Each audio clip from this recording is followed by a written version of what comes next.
Hey guys, Kaz here, and today I'm going to attempt to tell you mid-year freakout, check-in, goals, stats, all that jazz. I say attempt because I have a really sore throat. I was at a gig on Sunday, palm reader in fact, sad it was their farewell tour, and my throat still hurts from singing too loudly. So we're going to try and get through this without killing myself off. First, we're going to go through some numbers. So, second quarter stats. So far this year I have read 68 books, which, talking about goals, my goals is always 50 on Goodreads, so boom, already beat my goal. Nice.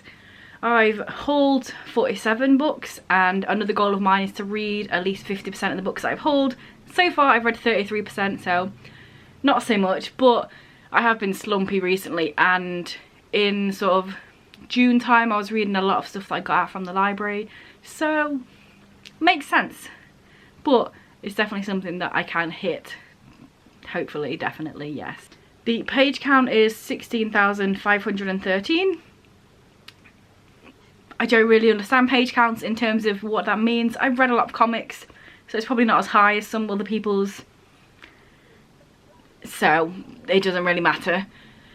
In terms of genre, I've just got my top 3 genres. Obviously at the end of the year I'll do all the fun stats and the stuff and the pie charts and the bar charts and stuff. But my top 3 genres, unsurprisingly, number 1 is graphic novel with 27. Number 2 is contemporary with 19, and number 3 is fantasy with 13. But breaking down the graphic novel section, my top 2 genres within the graphic novel is fantasy at 14 and horror at 7. So I've read mostly fantasy. That's how that works out. I hope that makes sense. It's not really that hard. It does make sense. So in terms of age range, I've read 35 adult, 23 middle grade, that's wrong, 23 YA, 2 new adult, and 7 middle grade.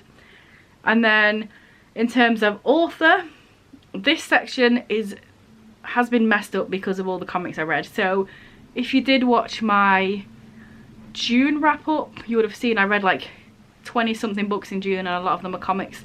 A lot of them are a lot of the same series of comics, so it's messed up my stats a little bit. The first quarter, these were all pretty much even throughout, but now I've read 28 books by male authors, 17 by female, 11 by multiple different authors, and 11 by non-binary authors. So as you can see, a lot of the comics I've been reading are male, all written by males, and on that same vein, white men. So this next section has also been messed up because of that. So with author race, I have 36 white, 19 BIPOC, and 11 that have both. So if we're adding BIPOC and both together, I'm still reading almost half the books I read have some sort of BIPOC authorage, which is cool. Series, one of my goals was to finish 5 series. It was just an arbitrary number I pulled out of the sky, and I have actually finished 5, although technically does it count because one of those series I also started this year. It does count. If I don't read any more, if I don't finish any more, it counts. But if I do finish another one, it doesn't count. I've also continued 7 series, and I've DNF'd 2 as well. One of them, I will be talking about one of the books in the mid-year freak-out bit. And another one was just this random indie series that I started years and years and years and years ago. I don't even have all the books. I don't even know if it's even possible to get the books. So I was like, you know what? I'm just going to unhaul these and not carry it on. So yeah. And then a couple of bits about the TBR, and then we'll jump into the mid-year freak-out bit. So I have a 2024 TBR. There are 24 books on there, and I have read currently 12 of them. So exactly where I need to be, which is good. Because the last few years, I start off slack. Normally I start off with good intentions, and then towards the middle I've slacked off.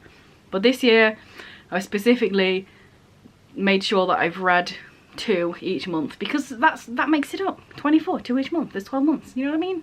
So I'm on track. And then, in general, at the start of the year, I owned 129 books on my owned TBR, and as of now I have 127, so it's gone down 2 books. There are multiple reasons for that. One of the reasons is I've hauled a bunch of stuff. Another of the reasons is, like I mentioned, I have read quite a lot of things from my library. I got a massive stack out because it was closed for like 6 months for refurbishments. This month is finally reopening because it was put off for a couple more months because stupid hooligans smashed the glass ceiling because people are horrible. It's like, what, you want a library that lets you have access to computers and books for free? And then youths are like, yeah, but wouldn't it be fun if we just smashed the roof for no reason? But yes, the library is reopening, so I can finally take this massive stack of books back because I've had it on my desk for months and it's actually just annoying now. But yeah, I've read a bunch of stuff from the library and things, so my actual TBR has not gone down much. It's gone down by 2 books, but that's fine. I'm not mad about it. I don't have a specific number that I want it to go down by. I like having a big TBR because it means I get to pick whatever I'm in the mood for. So yeah. Oh, and just another little thing, I had a look on my goals. I've got a little like bookish bingo board in my journal. Side note, I will do like a second quarter journal flip through a bit later on. I am still finishing it off because of the Germany pages, but yes, that will be coming this month. The 5 series I mentioned earlier, obviously, the 50% of the whole books. Another of the goals is to read 5 rereads. Again, it was just an arbitrary number because I had a bunch of boxes and I needed to write things in them. And so far I've read 3 rereads, all 3 of them the first volume in a graphic novel or manga series. I reread them because I carried them on. So yeah, I'm going to be getting into the mid-year freakout tag now. Well, in a second obviously, because first, you deserve some cat clips for getting into this bit. So here, have him.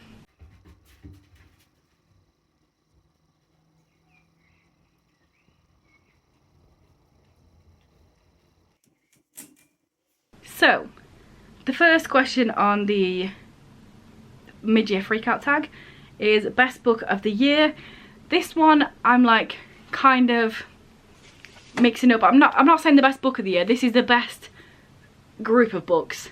So I've gone for Gideon Falls, not just this volume, the whole 6-volume run. This, like I mentioned a minute ago, is something I got out of my library.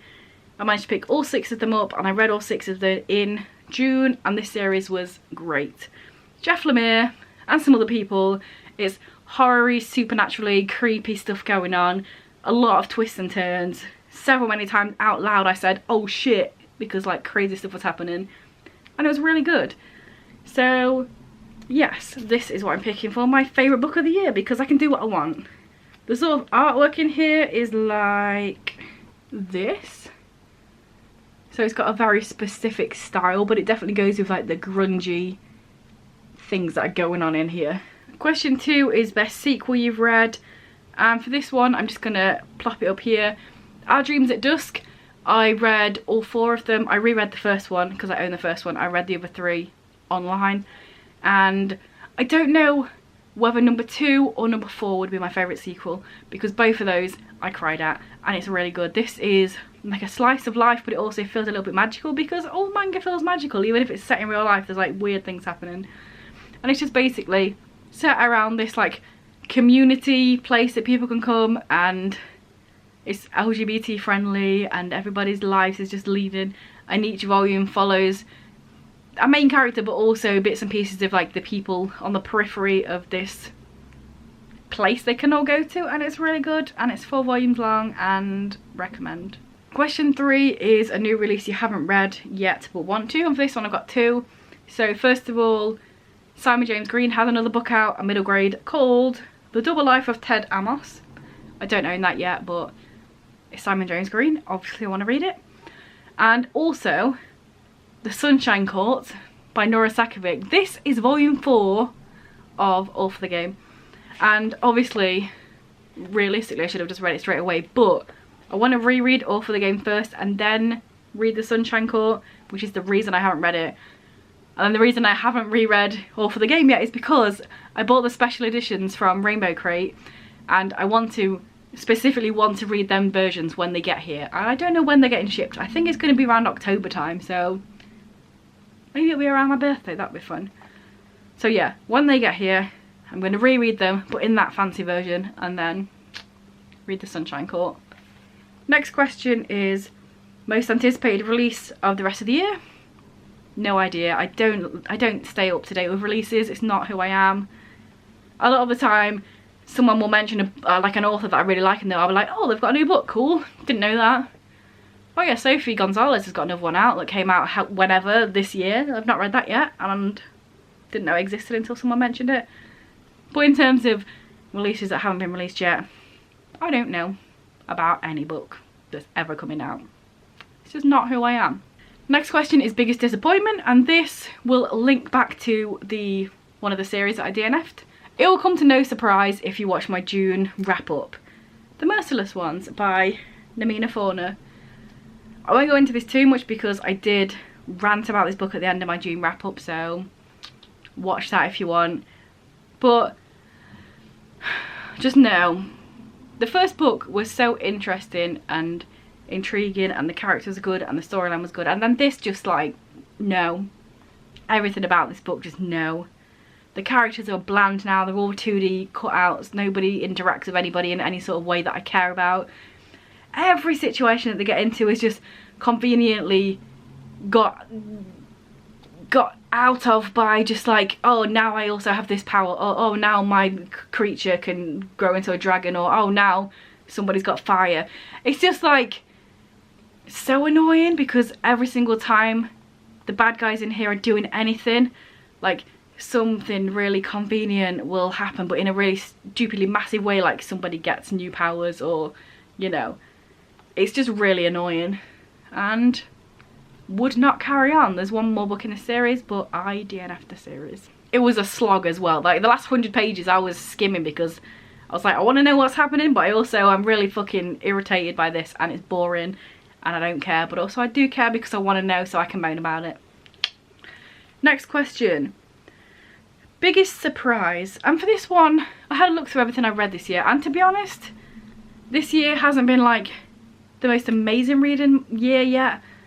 There's no book that I've read this year that I'm like, oh, this is a new favourite book. Like, I will put this on my list of favourite books. It's been a very, like, average. Obviously, there have been some really good things I've read, but nothing that are like, wow.